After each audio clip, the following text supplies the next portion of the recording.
आप कहेंगे भगवान की भक्ति करने से, उसकी शरण में जाने से सुख मिलता है? हाँ, जरूर मिलता है। क्यों मिलता है? एक दलील आपके सामने प्रस्तुत कर दूं। जो भगवान की शरण में चला गया, उसके नजदीक बैठ गया, तब समझो उसकी आत्मा का बल बढ़ गया। आत्मिक बल केवल भगवान की भक्ति से बढ़ता है। आत्मिक बल बादाम, छुआरे, मुनक्का, किशमिश ये खाने से नहीं बढ़ता। शारीरिक बल तो बढ़ जाएगा इनके खाने से, पर आत्मिक बल कब बढ़ेगा? ईश्वर की भक्ति से। कैसे बढ़ता है ये सुनो। एक बात याद आ गई, ईश्वर के भक्त कितने निडर और निर्भीक हो जाते हैं। एक बार बादशाह अकबर का दरबार लगा था, बादशाह अकबर का दरबार, और अकबर ने अपने दरबार में कवियों को एकत्रित किया। बड़े बड़े कवि बुलाए। कवि जब एकत्रित हो गए तो अकबर ने कहा एक समस्या की पूर्ति करो। कवि क्या करेंगे? समस्या की पूर्ति। अब ध्यान से सुनना, समस्या क्या है? समस्या थी करिए सब आस अकबर की। ये लाइन रख दी, करिए सब आस अकबर की। इस पर छंद बनाओ। तो जो कवि खड़ा होता था वो अपना छंद बना करके लाता और अंत में क्या लाइन रखता था? करिए सब आस अकबर की। अकबर इनाम दे देता। बढ़िया छंद बना करके लाते और सुनाते थे, अकबर इनाम दे देता। सब कवियों को जो इनाम मिल गया तो उन कवियों में एक कवि बैठा था जिसका नाम था गंग कवि। वो भी बैठा हुआ था।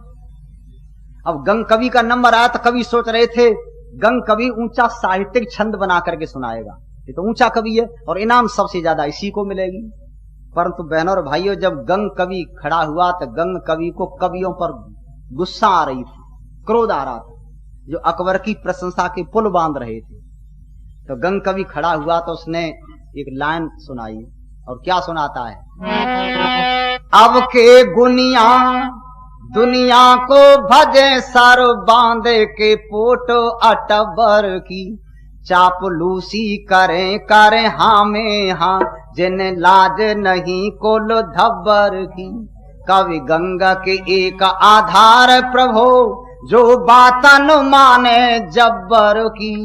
जिनका प्रभु पे विश्वास नहीं, वह कर लो आस अकबर की। जिनका प्रभु पे विश्वास नहीं, वह कर लो आस अकबर की। और कवि क्या कह रहे थे? करिए सब आस अकबर की। और गंग कवि क्या कहता? जिनका प्रभु पे विश्वास नहीं, वह कर लो आस अकबर की। जो ईश्वर को न मानते वो अकबर के गीत गाओ, ये मतलब था। अकबर को अब इनाम देना कहाँ रहा, क्रोध आ गया कि ये तो ईश्वर के सामने मुझे कुछ समझता ही नहीं, अब इसको इनाम दी जाए। अकबर ने तुरंत घोषणा की, हाथी को लाओ, हाथी के पैरों के नीचे गंग कवि को कुचल करके खत्म करो। मैं इसको देखना नहीं चाहता, ये तो ईश्वर के सामने अकबर को कुछ समझता ही नहीं। हाथी मंगाया गया उसे कुचलने के लिए, मारने के लिए। जब हाथी लाया जा रहा था, सब कवि कहने लगे गंग तुमने ये क्या बीज बो दिया, अपनी मौत अपने आप बुलाई। जरा सी तारीफ कर देते इनाम मिल जाती, बहुत मिलती, पर तुमने क्या किया है? तो गंग कवि उस हाथी को देख करके हंस रहा था। अकबर कहने लगा हंसता क्यों है, हंसता क्यों है? तो गंग कवि कहने लगा इसे देख के हंसता जो आ रहा है। कहिए तो तेरे मारने को बुलाया है, तेरे मारने के लिए हाथी को बुलाया गया है। तो गंग कवि कहने लगा तुम बादशाह तो हो गए, पर तुमको ये पता नहीं ये हाथी क्यों आ रहा है।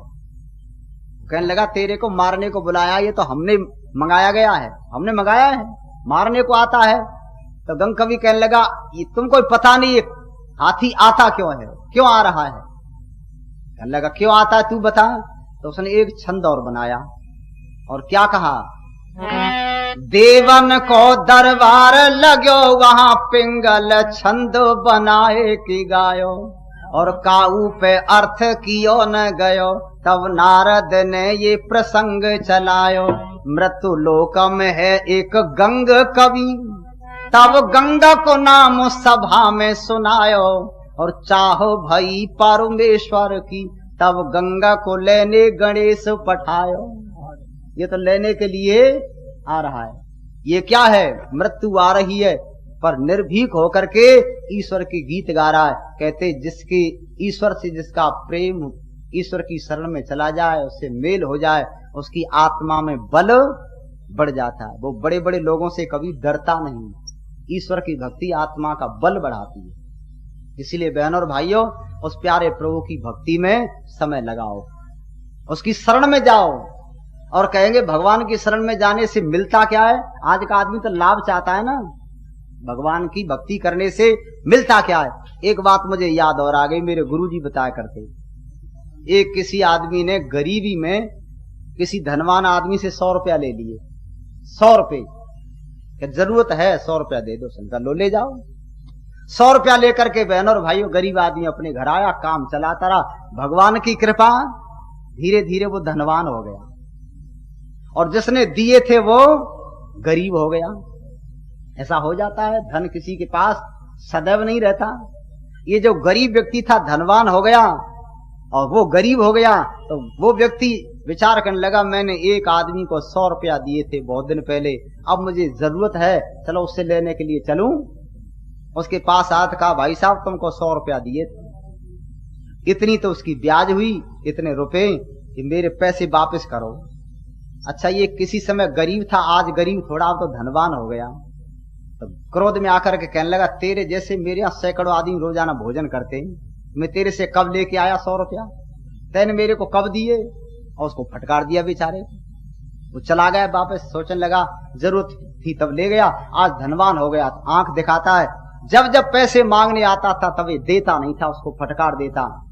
वो आदमी परेशान होकर के राजा के पास गया, और राजा से कहा, महाराज एक आदमी पर 100 रुपया है, न तो ब्याज देता है न रुपए देता है, मेरे रुपए उससे दिलवा दो। देता क्यों नहीं? अब धनवान हो गया है। तो राजा कहने लगा, तेरे पैसा वो ऐसे नहीं देगा। तो महाराज कैसे देगा?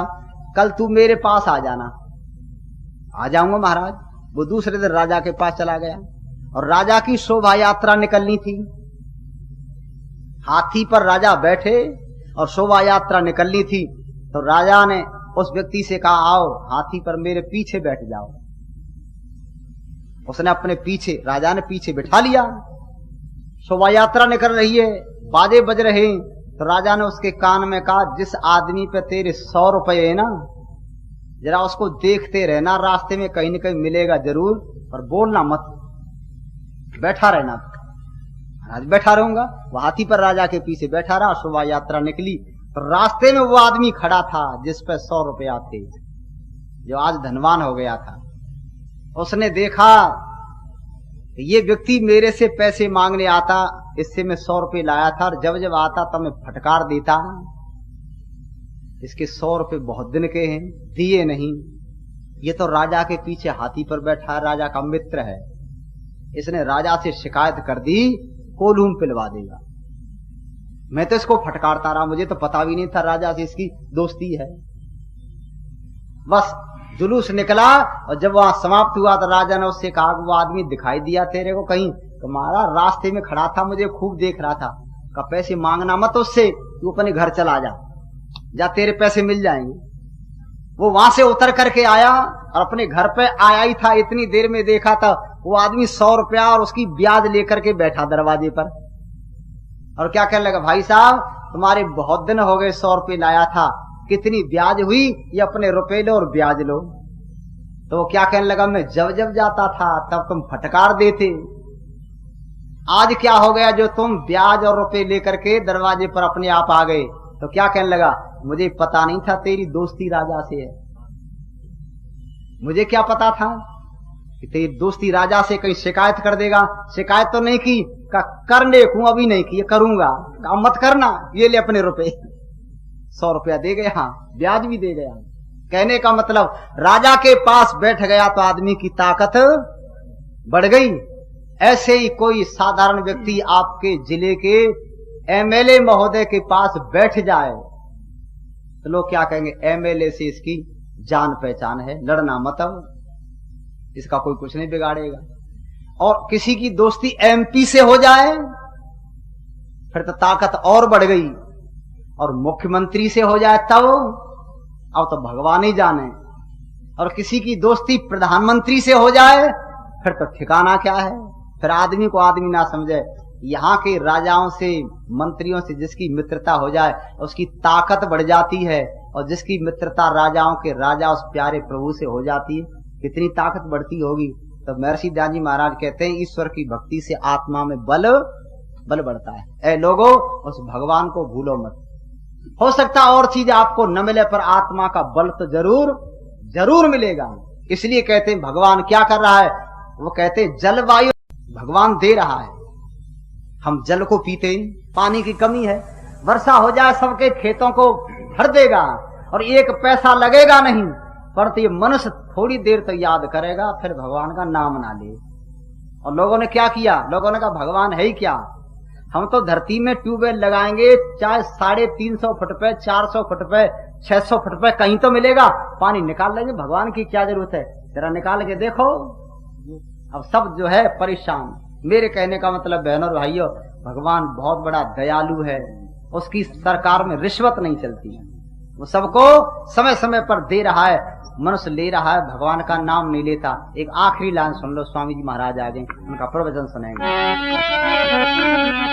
सूर्य चंद्र तारों का जाने कहाँ बिजली घर बना हुआ, सूर्य चंद्र तारों का जाने कहाँ बिजली घर बना हुआ, पल भर को नहीं धोखा देते कहाँ कनेक्शन जुड़ा हुआ, पल भर को नहीं धोखा देते कहाँ कनेक्शन जुड़ा हुआ, खंबा और कोई तार नहीं, खड़ी कहीं दीवार नहीं, ऐसे शिल्पकार का करता है नर देव विचार नहीं, परम पिता से प्यार नहीं, शुद्ध रहे व्यवहार नहीं, इसीलिए तो आज देख लो सुखी कोई परिवार नहीं, परम पिता से प्यार नहीं, शुद्ध रहे व्यवहार नहीं, इसीलिए तो आज देख लो सुखी कोई परिवार नहीं, परम पिता से प्यार।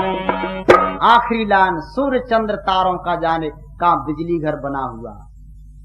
हमारे घरों में जितने बल्ब जलते हैं ना, सवेरे सूरज निकला तो क्या करते, अब इनको बुझा दो, बंद कर दो, क्यों, अब बिना पैसे का बल्ब जल गया है, इनका किराया देना पड़ेगा, अब बिना पैसे का जल रहा है, और एक ही बल्ब है, पता नहीं कितने वाट का है, ये सूरज जाने कितने वाट का है, अकेला सारे देश में लोगों के घरों के अंदर तक उजाला कर रहा है। मनुष्य उजाले को प्राप्त करता है पर भगवान के गीत नहीं गाता।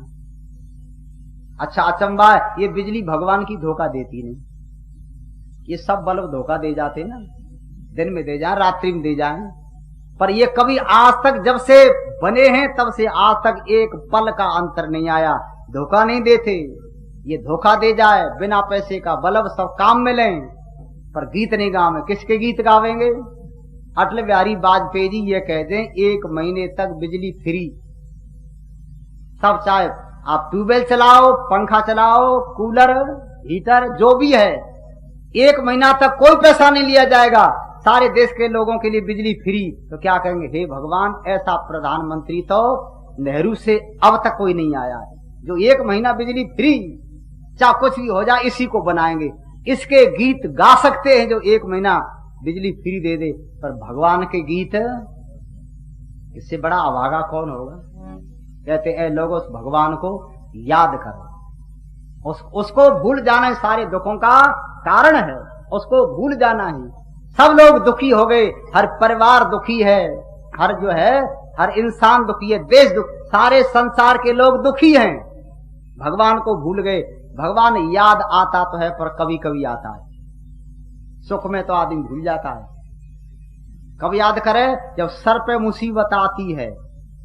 2 लाइन सुनो बस, जब सर पे मुसीबत आती है तब कहता है प्रभु कष्ट हरो, और जब आनंद से दिन कटते हैं तब कुएं में भगवान परो। ये मनुष्य की आदत हो गई है, सुख में सुमरन ना किया, दुख में किया याद, सुख में सुमरन ना किया, दुख में किया याद, कबीरा ऐसे भक्त की कौन सुने फरियाद। ये तो स्वार्थी आदमी हो गया है। इसलिए बहनों और भाइयों, सुख चाहते हो तो ईश्वर को मत भूलो, उसको सुबह शाम बैठ करके अवश्य याद करो। वो हमारे लिए दे रहा है, सब कुछ दे रहा है। तुम गाली दो तब भी दे रहा है, और स्तुति करो तब भी दे रहा है।